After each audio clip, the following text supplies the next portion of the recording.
পৃথিবীতে সবথেকে বড় জঙ্গলের নাম হচ্ছে অ্যামাজন জঙ্গল। যে জঙ্গলে বাংলাদেশের মতো 18টা দেশ প্রবেশ করবে, সেই রকম জঙ্গলে এতগুলো প্রাণীকে রুজি কে দান করে? সমুদ্রের তলে 3 ভাগ প্রাণী। বৈজ্ঞানিকরা বলছে সব থেকে বড় প্রাণীর নাম হচ্ছে নীল তিমি, যার 24 ঘন্টায় খাবার লাগে 100 কুইন্টাল। কে রুজি দান করে? আমি আল্লাহ রুজি দান করি। তারপরও মুসলমান, হে মানুষ, তোমরা তো 100 গ্রাম চালের ভাত খাও, তুমি তো 50 গ্রাম চালের ভাত খাও, তুমি 250 গ্রাম চালের ভাত খাও, তারপরও আমার প্রতি বিশ্বাস নাই যে আমি তোমাদেরকে রুজি দান করি? অবশ্যই রুজি দান করবে। আল্লাহ তাআলা দুনিয়ার পরম্পরা করেছে যে আপনি ইনকাম করুন, তা না হলে মানুষের জন্য বলেছে ওমাল হায়াতুদ দুনিয়া ইল্লা মাতাউল গুরুর। এই দুনিয়া চলার পরেও আল্লাহ তাআলা মানুষকে মনে পড়িয়েছেন কোরআনে যে তোমাদের জন্য এই দুনিয়ার জীবনটা সম্পূর্ণ ধোঁকা। আমি ধোঁকায় পড়ে আছি। ধোঁকাটা কাটবে কখন? যখন আপনার কাছে মৃত্যুর ঘন্টা বাজবে, আপনার কাছে মৃত্যুর সময়টা আসবে, তখন ধোঁকা কেটে যাবে। ওই যে প্রথমেই বললাম যে আনতুম হিনা ইজিন তানজুরুন, তারা খালি তাকিয়ে থাকবে বিছানায় পড়ে, তার পাশে তার বিবি থাকবে, তার সন্তান, তার পরিবার, তার প্রতিবেশী চারিদিকে থাকবে, সে খালি দাঁড়িয়ে থাকবে, আর কিছু বলার উপায় থাকবে না। যারা মনে মনে ভাবছেন যে পরিবর্তন ইয়াসিন সাহেবের বায়ানে নয়, নবীজির বায়ানে নয়, আল্লাহ যাকে হিদায়াত দেবে সেই একমাত্র হিদায়াত পাবে। কোরআন খুলেন, আল্লাহ তাআলা এত ডেঞ্জার কথা বলেছেন, নবীজি কেঁদেছেন, সাহাবীরা কেঁদেছেন। আল্লাহ তাআলা যখন এই আয়াত অবতীর্ণ করলেন, রাসূলের কাছে আয়াত পৌঁছালো, রাসূলের দাড়ি মুবারক ভিজে গেছে, সাহাবীরা কেঁদেছেন, সাহাবীর বিবিরা কেঁদেছেন, রাসূলের বিবিরা কেঁদেছেন। আল্লাহর নবীর কাছে আয়াত এলো, ওয়ালাউ আন্নানা নাযালনা ইলাইহিমুল মালাইকা ওয়া কাল্লামাহুমুল মাউতা ওয়া হাশারনা আলাইহিম কুল্লা শাইইন কুবুলা মা কানু লিউমিনু ইল্লা আইয়াশা আল্লাহ ওয়ালাকিন্না আকতারহুম ইয়াজহালুন। ওয়ালাউ আন্নানা নাযালনা ইলাইহিমুল মালাইকা, মালাইকা মানে হচ্ছে ফেরেশতা, আমি আল্লাহ যদি এদের কাছে ফেরেশতা পাঠাই আর যদি তারা দাওয়াত দেয়, তোমাদের জন্য আল্লাহ কঠিন আযাব রেখেছে, জাহান্নাম রেখেছে, জান্নাত রেখেছে, আর এরা যদি বুঝায়, শুধু এরা নয়, ওয়া কাল্লামাহুমুল মাউতা, আর যারা কবরবাসী হয়ে গেছে, তোমাদের পূর্বপুরুষ যারা মারা গেছে, তারা যদি তাদেরকে আমি কবর থেকে আবার তুলে পাঠাই, আর তারা যদি দাওয়াত দিতে শুরু করে যে আল্লাহ কবরে আযাব রেখেছে, তোমরা ভালো হও, তোমরা দিনদার হও, আল্লাহ কোরআনে বলছেন, তারপরেও যারা মানার নয় তারা কখনো মেনে নিবে না। আমার ভাই, বেঈমান কাফেরদের মেহনতকে আমরা নাকাম করে দেব। সকলে জোরে বলুন ইনশাআল্লাহ। হারাম থেকে নিজেকে অ্যাভয়েড করেলেন, হালালের পক্ষে চলুন। রমজানুল মুবারকের মাস আসছে, পেটে ব্যথার বাহানা কেউ দিবেন না। আমাদের দেশের রোগ আছে মুসলমানদের, ঠিক রোজার 1-2 দিন আগে পেটে লাগছে তো পারবো না। আমার সম্পর্কে ফুফুইতো ভাই হয়, মাদ্রাসায় এসে বসে মাঝে মাঝে অফিসে, সে বলছে 2 বছর আগে, বলছে আমার না পেটে পাথর হয়েছে, লোকে বলেছে, ডাক্তারে বলেছে রোজা রাখা যাবে না। মানে অসুবিধা কিচ্ছু নাই। আচ্ছা শুনেলেন, এখানে যারা বসে আছেন মায়েরা ভাইরা, যারা বাহানা দিবেন রোজা রাখতে পারবো না, তাদের জন্য মারাত্মক দলিল। আচ্ছা বলুন, এই যে উলাডাঙ্গা গেলাম এলাম, একটাই রাস্তা না আরো রাস্তা আছে? কেবল একটাই রাস্তা। সাগরদিঘি থেকে ঢুকে এলাম আমি, জঙ্গিপুর হয়ে আসা যাবে না? তবে আমি ওইটা বলছি, কথাটা বুঝতে পারেননি? চারিদিক থেকে ঢুকা যাবে উলা গ্রামে, মাঠে মাঠে হেঁটেও ঢুকা যাবে, যাবে না? যাবে না? নদী দিয়ে সাঁতারও পেরোনো যাবে। তো যারা মনে করছেন রোজা যখন অসুস্থ আমি, তখন রোজা আমার মাপ, কখনো নয়। শুনেলেন, ফিদিয়াতুন তাআমু মিসকিন, অসুস্থতার কারণে তোমরা যদি রোজা রাখতে না পারো, তখন তোমরা মিসকিনকে ফিদিয়া দেবে, তখন তোমরা মিসকিনকে ফিদিয়া দাও। আপনার এলাকায় মিসকিন না থাকলে মাদ্রাসা তালবিল ইলম দিকে দিয়ে দেন। যারা মাদ্রাসায় পড়ে, মাদ্রাসায় আছে, মাদ্রাসায় এটা ফিদিয়ার পয়সা। কতটা? আপনার যতটা খরচ হবে প্রত্যেক দিনের সেই টাকা। আমি তাকে বললাম যে তুমি ফিদিয়া দিয়ে দাও, মাদ্রাসায় তালবিল ইলম আছে, রোজা রেখে দিবে। সে বলো কত করে লাগবে ভাই? আমরা ক টাকা খাস তুই? বলে আমি যা খাই মোটামুটি 150। আমরা তাহলে 4500। বলে ঠিক আছে দেখছি। প্রথম দিনই দেখছি সেহরি খেয়ে মাল হাজির ফজরের নামাজ পড়তে। আমি তুই যে বললি রাখতে পারবো না, না যা হবে রেখে দেবো, ওই যে টাকা বলেছি। টাকার নাম বাবাজি। সে দেখলে লোকে কেন খাই, তা আমিই খাবো। এ হচ্ছে মুসলমানের হাল। রমজানের রোজা কেউ একটাও ছাড়বেন না, জোরে বলুন ইনশাআল্লাহ। আমাদের দেশের লোক 5 ওয়াক্তের নামাজ পড়া কি ফরজ, 100টার মধ্যে 80টা লোক বেনামাজি। ঠিক বললাম না ভুল বললাম? বেনামাজি, নামাজ পড়ে না। ইচ্ছাকৃতভাবে নামাজ কেউ যদি কাজা করে গুনাহ আছে না নাই? আছে। দেখুন আমাদের দেশের লোক ফরজ নিয়ে মারামারি করে না, মারামারি কি নিয়ে হয়? সুন্নত আর নফল নিয়ে মারামারি করে। ঠিক বললাম না? এই শবে বরাতের রোজা নিয়ে মারামারি চলছিল না? হালুয়া রুটি নিয়ে মারামারি চলছিল। একটা আমি ঝাড়খণ্ডের বক্তা দেখলাম গুটকাখোর, সে কি বলছে জানেন? বলছে हम हलवा बनाते हैं ये किताब में ढूंढते हैं, हम हलवा कढ़ाई में ढक के रखते ये किताब में ढूंढते हैं, हम ये कह रहे हैं कि किताब में ढूंढते ढूंढते थक गए, हम तो कढ़ाई में खाते खाते थक गए। কে বলছে? গুটকাখোর। একবারও আমি বলেছি আমার একটা বায়ান বার করুন যে হালুয়া খাওয়া হারাম, হালুয়া রুটি কে বললে হারাম? কেউ যদি বলে হারাম, তার থেকে বড় পাপী বক্তা পৃথিবীতে কেউ নেই। হালুয়া রুটি খাওয়া জায়েজ আছে, রোজ খান, গোটা শাবান মাস খান, গোটা রমজান মাস খান, কিন্তু যদি বলে 15ই শাবান শবে বরাতের রাতে হালুয়া রুটি করতেই হবে, এর থেকে বড় কাঁচা বেদাত কিছু নাই। আপনাকে দেখিয়ে দেবো সাগরদিঘি থানায় ঘরেতে মোমবাতি দিচ্ছে, পায়খানা ঘরে চারিদিকে মোমবাতি। কেন গো? বলছে খেপা তো দাদু রাতের বেলায় রুটি খেতে আসবে, হুঁজট খেয়ে পড়ে যাবে, সে কবরে কি হচ্ছে তার ঠিক নাই, সে রাতের বেলা আসবে। বলুন এদের আকীদা কি? শুধু এইটা নয়, অনেক গ্রামে বোম ফাটে, বোম দাঁড়াম দ্রুম ফাটাম ফুটুম। ইমানদারির সঙ্গে বলবেন অমুসলিম ভাইরা দেওয়ালিতে বোম ফাটায় না ফাটায় না? তাইলে এর মধ্যে তার মধ্যে পার্থক্য কি? আমি চ্যালেঞ্জ ছুড়ে বললাম, একটা জিলাপি হুজুর যদি একটা প্রমাণ দিতে পারে, কোন জাল হাদিসের প্রমাণ দিতে পারে যে শবে বরাতের রাতে 15ই শাবান বোম ফাটানো, আমি ইয়াসিন জীবনে আর বক্তব্য রাখবো না, চ্যালেঞ্জ দিলাম। আচ্ছা বলুন তো, হালুয়া রুটি যদি 15ই শাবান হালুয়া রুটি করতে হয়, সব থেকে প্রথমে কে করতেন? কথা বলে না? নবীজি সাল্লাল্লাহু আলাইহি সাল্লাম, তিনি করলেন না। আচ্ছা বাদ দিয়ে দিন, তিনার পরে সাহাবীরা, 4 জন খলিফা, হযরত আবু বকর সিদ্দিক রাদিয়াল্লাহু তাআলা আনহু, হযরত উসমান গনি রাদিয়াল্লাহু তাআলা আনহু, হযরত আবু বকর সিদ্দিক, হযরত উসমান গনি, হযরত আলী, এরা কেউ করলেন না। হযরত উমর নিজের জীবনীতে কেউ শবে বরাত পালন করলো না, কিন্তু জিলাপি হুজুররা বলছে আমাদেরকে ওই দিনে হালুয়া চাই। আমি বলি নাই তো একবারও যে জিলাপি খাওয়া ভালো নয়?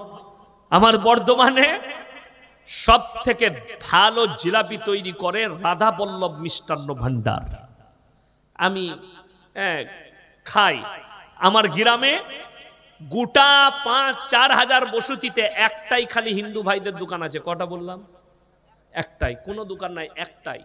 আমি বলবো ভারতের পশ্চিম বাংলার দালাল মিডিয়া দিকে এসে একবার জিজ্ঞেস করবি, তার নাম বাপি, মিষ্টির দোকান চালায়, তাকে জিজ্ঞেস করো যে এই 4000-এর ভেতরে তুমি একা আছো, তোমার কি কোনো কষ্ট হয়?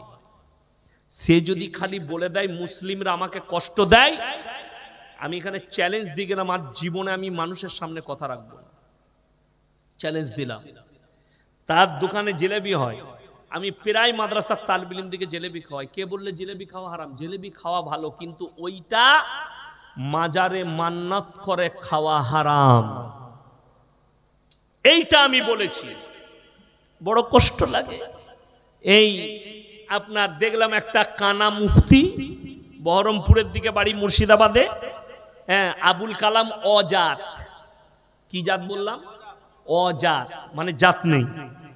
সে দেখলাম আমাকে বলেছে, মানে তার কোনো জাত নাই, সে আমার জন্য বলেছে যে ইয়াসিনের বাপ পর্যন্ত পারবে না। আমার বাপ হিসাব করে দিলে তোর মতো কটা অজাত ভেসে যাবে তা তোর জানা নাই।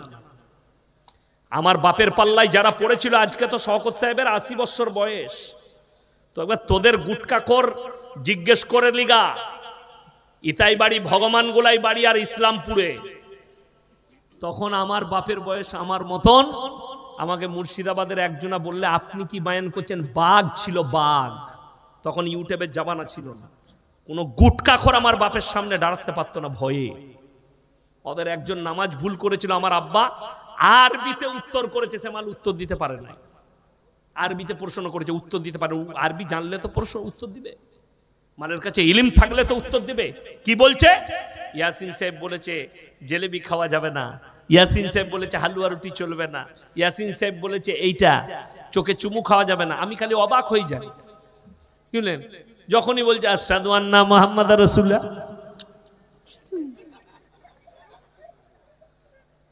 চোখগুলো তোর কানা হবে। যেটা রাসূল সাল্লাল্লাহু আলাইহি সাল্লাম এবং তিনার সাহাবীরা করেনি, এরা নিয়ে মাতামাতি। শুধু তাই নয়, ওই যে গান বাজনা করে মুসলমানের খানা ওরা খাবে, বলছে মুসলমানের খানা খাবো, যাই যাচ্ছে। খাও তুমি, তোমাকে কে নিষেধ করেছে? খাও, ঝেড়ে খাও, কোনো অসুবিধা নাই, কিন্তু আমার কাছে চলবে না, আমাদের কাছে জায়েজ নেই, তুমি খাও। শুধু তাই নয়, ও বলেছে, ইয়াসিন বলেছে মুরগির মাংস, মাজারে পড়া মুরগির মাংস। আমি বলেছি, আজকে আবার বলে যাচ্ছি উলাডাঙ্গার মাটিতে, আল্লাহ কোরআনে বলেছেন ইন্নামা হাররামা আলাইকুমুল মাইতাতা ওয়াদ-দামা ওয়া লাহমাল খিনজির ওয়া মা উহিল্লা বিহি লিগাইর।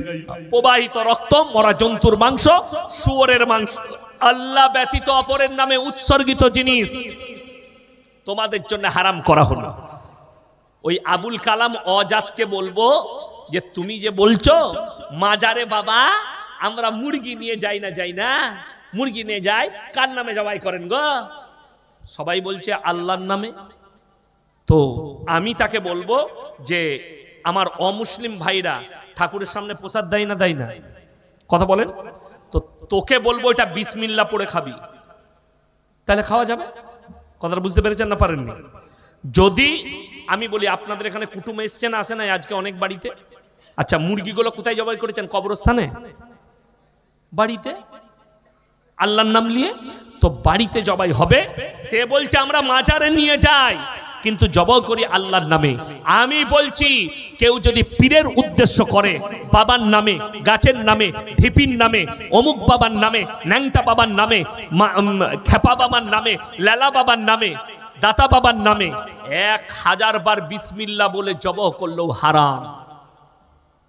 একজন সেদিনে ফোন করেছে, আমি একটা জলসাই বলেছি, গাড়িতে অনেকজন লেখা থাকে KGN, লেখা থাকে না? থাকে না?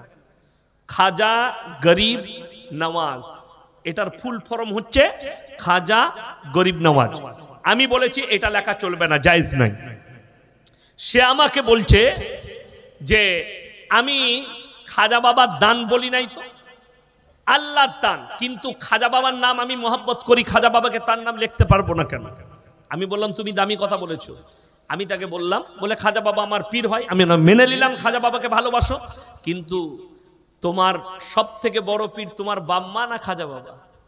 বলে আমার বাম্মা। আমি তুই বাম্মাকে তাইলে ভালোবাসি না খাজা বাবাকে ভালোবাসিস? কথাটা বুঝতে পেরেছেন না পারেননি?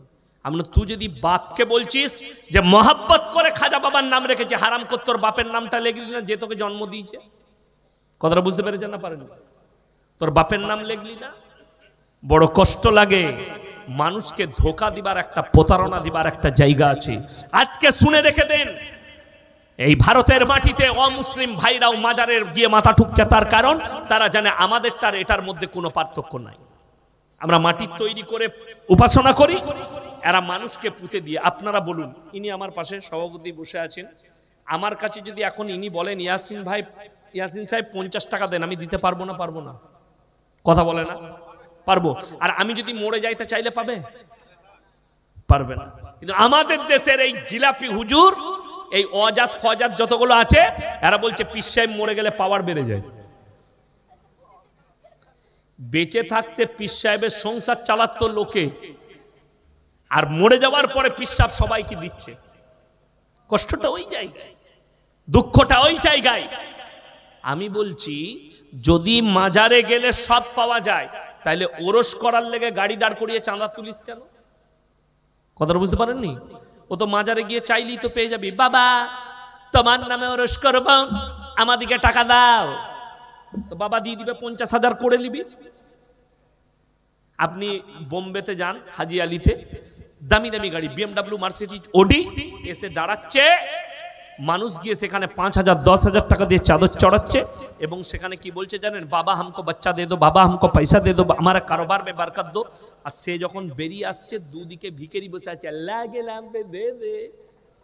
সেও জানে পয়সাটা মাজারে নাই, তোর পকেটে আছে, আর ই চাইছে ওখানে, আর ই চাইছে তার কাছে। এই তো জানে টাকাটা তোর পকেটে আছে, মাজারে নাই, ওই জন্য তোর কাছে চাইছে।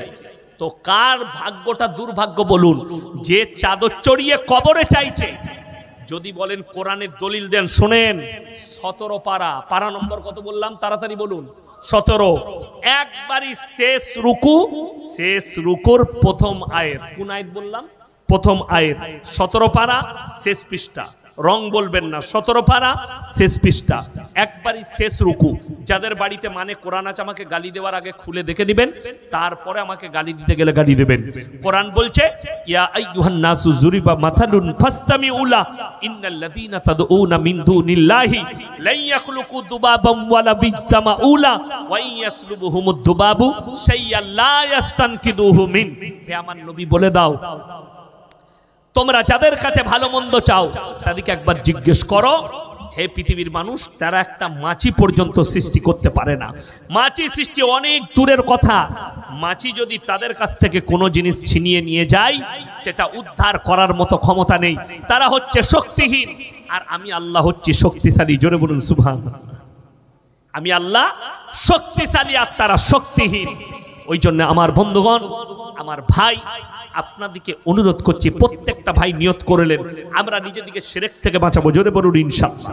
বেঈমান কাফেররা এইগুলোই মেহনত চালু করেছে, শয়তানের মেহনত এটা। ইব্রাহিম আলাইহিস সালাতু ওয়াস সালাম নিজের বাপকে দাওয়াত দিয়েছেন, ইসকাল লিয়াবিহি ইয়া আবাতি লিমা তাবুদু মা লা ইয়াসমাউ ওয়া লা ইবসিরু ওয়া লা ইউগনি আনকা শাইয়া। হে আমার আব্বাজান, আপনি কার উপাসনা করছেন? যে হাত পা লাড়তে পারে না, কথা বলতে পারে না, নিজস্ব কোনো যোগ্যতা নেই, আপনি তার উপাসনা করছেন। এটা শয়তানের রাস্তা। আমাকে নবী হিসাবে বিশ্বাস করুন, আমার রবকে, আমার আল্লাহকে বিশ্বাস করুন। ইব্রাহিম আলাইহিস সালাতু ওয়াস সালামের বাপকে ইব্রাহিম নবী দাউদ দিয়েছেন, দাউদ কবুল করেনি। রিওয়ায়েতে আছে কিয়ামতের দিনে ইব্রাহিম নবী আল্লাহকে বলবেন, ওগো আল্লাহ, আমি আমার আব্বা জানের জন্য একটু আবেদন করতে চাই। রিওয়ায়েতে আছে কোরআনে, বীর্য আকারে রক্ততে ইব্রাহিম নবীর বাপ লুটোপুটি খাবে, আর আল্লাহ বলবেন তোমার আবেদন আজকে রাখা হবে না। হে আমার বন্ধুগণ, আমার মা বোন, দুজন নবীর বিবি জাহান্নামে যাবে, তারা আটকাতে পারবে না। মারাত্মক অপরাধ তাদের। নাম্বার 1, স্বামীর অবাধ্যতা করা। নাম্বার 2, আল্লাহকে অবিশ্বাস করা। নাম্বার 3, তার রসুলকে, তার নবীকে অবিশ্বাস করা। একজন নূহ নবী আর লূত নবী, এই দুজনের বিবি জাহান্নামে যাবে। আল্লাহ কোরআনে লাকির টেনে দিয়েছে, তারা নবী হওয়ার পরেও আটকাতে পারবে না।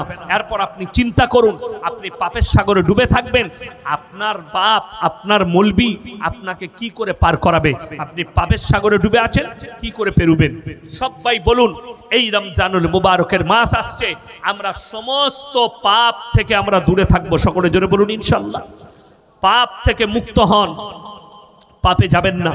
আমার যুবক দিকে বলছি, মোবাইলে যদি মোবাইল তোমাকে পাপে লিপ্ত করে, এই মোবাইলকে রাত্রিতে হারাম করে দাও। যারা আপনার গোদা বাংলায় ব্লু ফিল্ম, আর শুদ্ধ ভাষায় হচ্ছে পর্ণ, এই পর্নোগ্রাফিতে যারা অসত্য হয়ে পড়েছেন, তাদেরকে অনুরোধ করব, একটা সাইড আছে, সেই সাইড থেকে তোমার মোবাইলে বন্ধ করে দাও। এইটার দ্বারা শুনেলেন কত বড় ক্ষতি।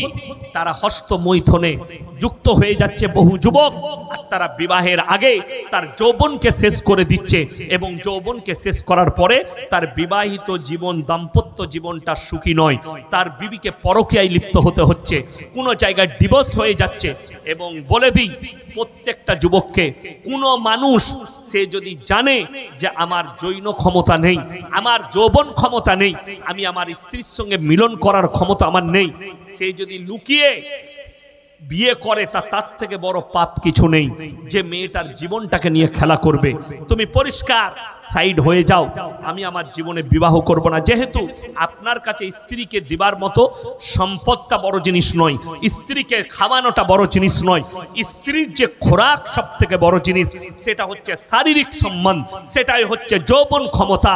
এইটাই যদি তুমি হারিয়ে ফেলো, তোমার জন্য বিয়ে করার জায়েজ হবে না। আর যদি তুমি লুকিয়ে বিয়ে করো, আমাকে একজন মহিলা, ভদ্র মহিলা ফোন করেছিলেন, তার সঙ্গে একটা যুবক ছিল। আমি বললাম রং কথা আমার সাথে বলবে না, যেটা বলার ঠিক বলো। ছেলেটা ফোন নিল আর বলল, হুজুর আমাদের প্রশ্ন হচ্ছে, স্বামীর যৌবন ক্ষমতা নেই, স্ত্রী যদি সেই স্বামীর কাছেই থাকে আর অন্য পুরুষের সঙ্গে সে যদি তার চাহিদা মিটায়, আমি বললাম তুমি দূরে আছো, তাই তুমি যদি আমার কাছে থাকতে তোমার কণ্ঠনালীটা উকুড়ে দিতাম, জবানটা ছিঁড়ে দিতাম। এত বড় কথা একটা মৌলবীকে বলার অধিকার কে দিল তোমাকে? তোমার স্বামীর যদি যৌন ক্ষমতা না থাকে, তোমার খিদে না মিটাতে পারে, তুমি তার কাছ থেকে ডিভোর্স নাও। স্বামীর উচিত তাকে তালাক দিয়ে দেবে এবং ডিভোর্স নেওয়ার পরে ইদ্যত পালন করবে।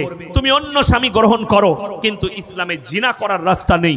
যেহেতু কোরআনে বলে দিয়েছে ওয়ালা তাকরাবুজ জিনা ইন্নাহু কানা ফাহিশা ওয়া সাআ সাবিলা, ব্যভিচার করা তো দূরের কথা, যে রাস্তায় ব্যভিচার হয় সেই রাস্তার ধারে পাশে তোমরা যাতায়াত করো না।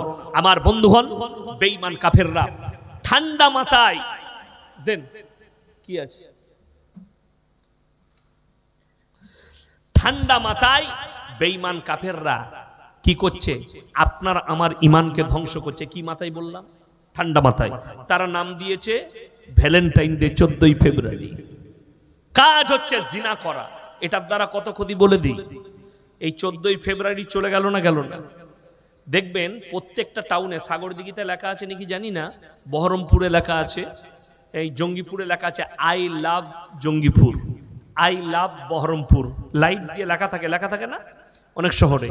সিউড়িতে লেখা আছে আই লাভ সিউড়ি। তো একজন দেখেছে, আমার কাছে তো পয়সা নাই, হারাম করে মদ উঠেছে, কিছু টাকা পয়সা নাই, বউকে গিফট দিবে, কিছু খুঁজে পাই নাই, ওই লাভটাকে ছাড়িয়ে নিয়ে পালিয়ে এসছে। 14ই ফেব্রুয়ারি পুলিশে ধরেছে। তো থানার বড়বাবু ওসি খুব ভালো, তিনি কি করেছেন দেখছেন, ও মাল যখন বউকে গিফট দিবে, একটা ফুলের তোড়া কিনে নিয়ে গিয়ে দিয়েছে, বলছে এটা তোর বউকে দে, ওই মালটা দে। শুধু তাই নয়, 14ই ফেব্রুয়ারি গার্লফ্রেন্ডকে গিফট দেবো বলে একটা ছেলে ছাগল চুরি করতে গিয়ে ধরা পড়েছে। কেন? বেঈমান কাফেররা আখলাক দিয়েছে, এটার নাম হচ্ছে জিনা করা। তারা নাম রেখেছে রোজ ডে, কাজ হচ্ছে জিনা করা। তারা নাম রেখেছে চকলেট ডে, কাজ হচ্ছে জিনা করা। আপনারা দেখুন, এই আমার থেকে বয়সে ইনারা বড়। আপনার বয়স কত হলো? 40।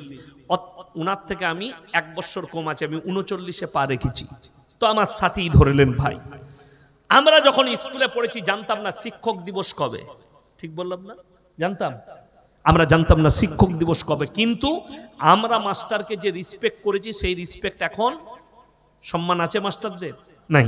কিন্তু এখন স্কুলে শিক্ষক দিবস হচ্ছে, মাস্টার, ছাত্র, ছাত্রী, ম্যাডাম একসাথে ডিজে লাগিয়ে ড্যান্স করছে। ঠিক বললাম না ভুল বললাম? তাহলে এইটা হচ্ছে বর্বরতার যুগ, শিক্ষার যুগ নয়।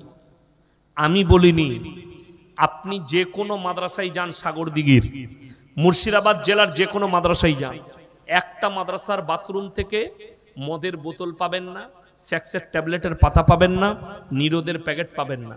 আর মিডিয়ারা বলছে যাদবপুর বিশ্ববিদ্যালয়ের হোস্টেলের বাথরুম থেকে নিরোদের প্যাকেট পাওয়া গেছে, সেক্সের ট্যাবলেটের পাতা পাওয়া গেছে, মদের বোতল পাওয়া গেছে। এইটাই হচ্ছে দুটো শিক্ষার পার্থক্য। আমি যখন ফারেক হয়, আমার হেডমাস্টারের গ্রামে আমি জলসা করতে গেছি, তো আমার হেডমাস্টার নিচে বসে আছেন, আমি ওপরে। আমি বললাম স্যার আপনি ওপরে আসুন।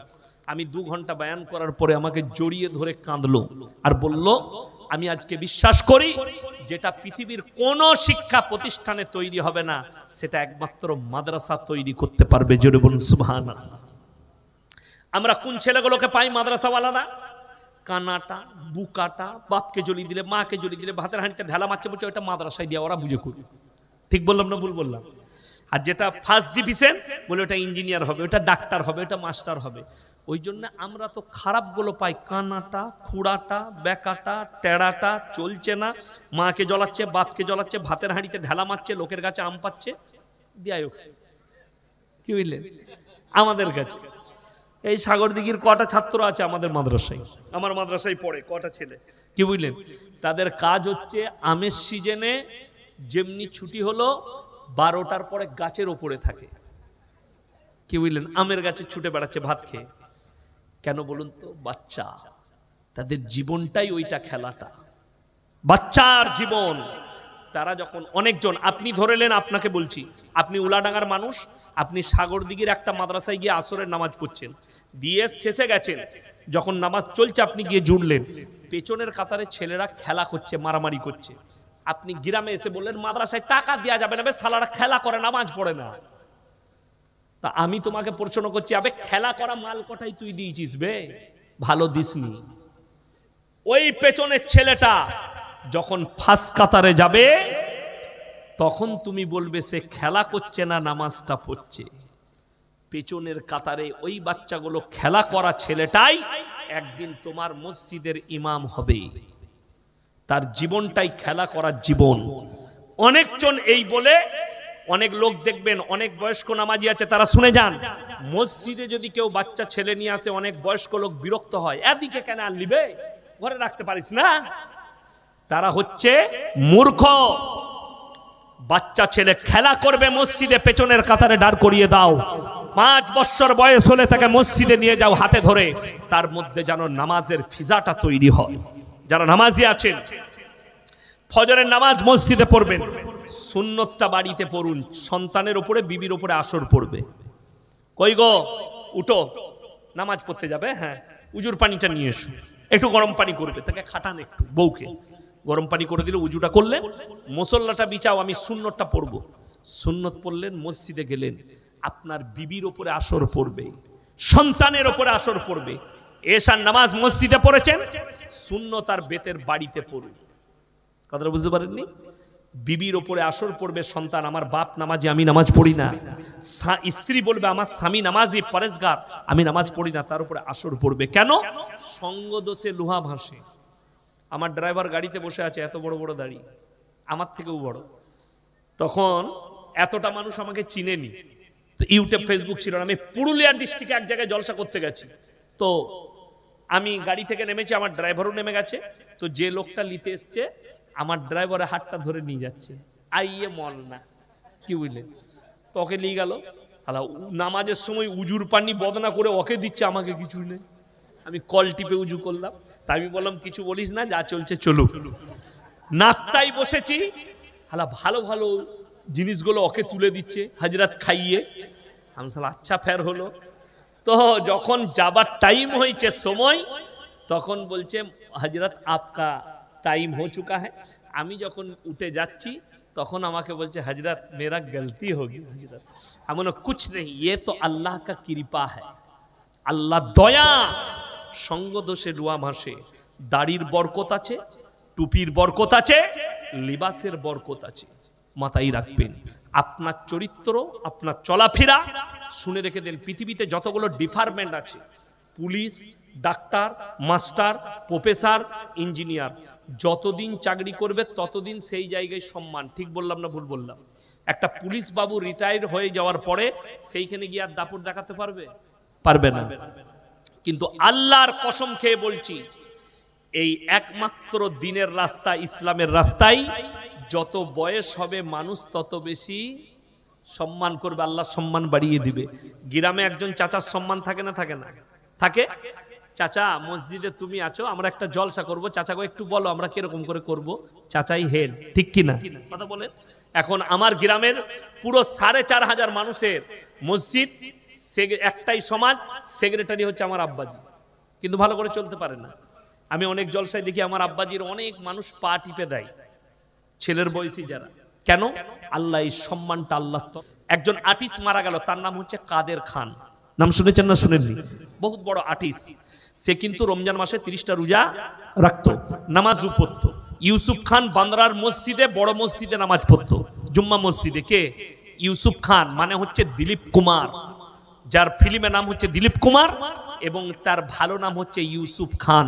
সে বান্দ্রার জামে মসজিদে নামাজ পড়তে আসতো, মারা গেছে। এই কাদের খান প্রতি রমজানে বিরাট লম্বা প্যান্ডেল লাগাতো এবং ইফতারি, রাতের খাবার প্লাস সেহরি 30টা দিন খাওয়াতো। খেত কারা? বেশিরভাগ ফকির ফাগড়া, আলেম উলামারা কেউ যেত না। আমি একবার দেখেছি খাওয়ানো, কিন্তু খাইনি কোনোদিন, খাওয়ানো দেখেছি। তিনি খাওয়াতেন, ওটা তার তরফ থেকে।